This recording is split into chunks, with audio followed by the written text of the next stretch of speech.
Sir क्या है पूरा मामला, क्या नया खुलासा हुआ सर? ये प्रेस कॉन्फ्रेंस कल शाम जो बड़ी घटना हुई थी यहाँ बहादुरगढ़ में सेक्टर 9 के मकान नंबर 312 पी है, उसमें एक परिवार जिसमें कि 5 सदस्य थे।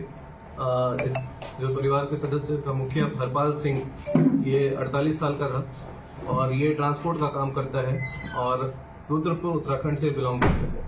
तो इसके परिवार में इसको छोड़ के इसके 3 बच्चे, जिसका बड़ा लड़का का नाम जसकीरत सिंह है, वो 17 साल का है।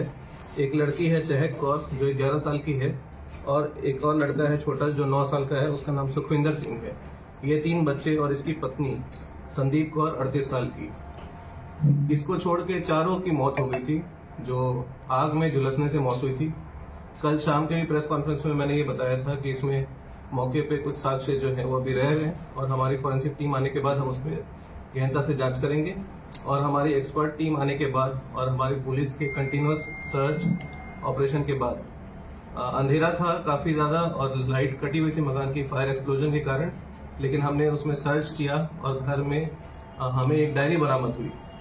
उस डायरी में हरपाल सिंह ने एक 12 पेज का नोट लिख रखा था उस डायरी में कि वो अपनी सगी बहन और अपने जीजा से परेशान है और उस परेशानी के कारण उसने ऐसा कहा उस नोट में कि वो सब आत्महत्या करना चाहते हैं सारे परिवार में। तो जैसा कि हमें इस पे शक था कि पूरे परिवार का ब्रेन वॉश करके किसी ने पहला स्टेप उठाया होगा।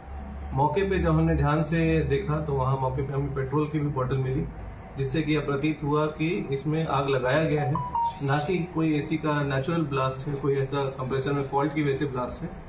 और उस जो आग लगाया गया पेट्रोल द्वारा, उसके बाद ये ब्लास्ट ट्रिगर हो सकता है, जो इंटरनल यूनिट का एसी का ब्लास्ट है।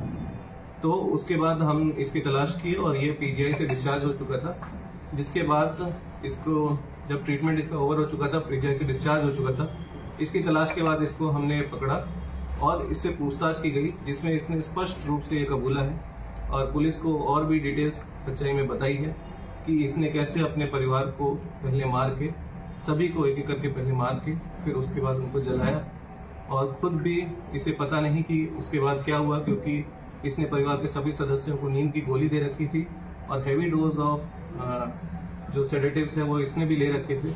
और ये पूरा परिवार को एक एक करके खत्म करने के बाद इसकी हिम्मत नहीं हुई और ये खुद बच निकला था।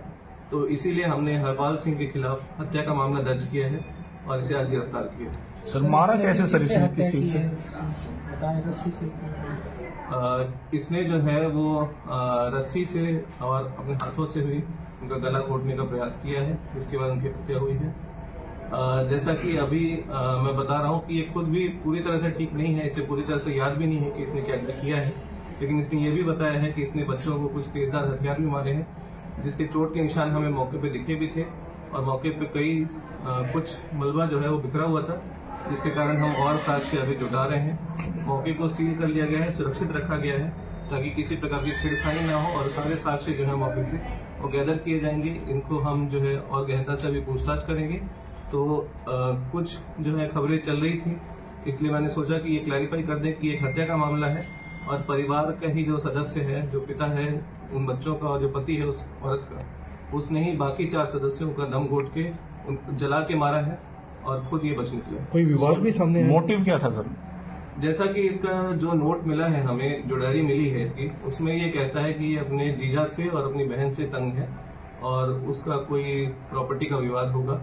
बट वो काफी पुरानी बातें हैं और इमीडिएट ट्रिगर जो है इसका शायद वही परेशानी रही होगी, बट जो इसने क्रूरता की है वो काफी सेंसेशनल थी और हमने काफी डिटेल में इसको रात में काफी लेट तक इस पे वर्क करके हमने इस केस को सॉल्व किया और मौके से क्लूज उठाया। पोस्टमार्टम करवाया जाए।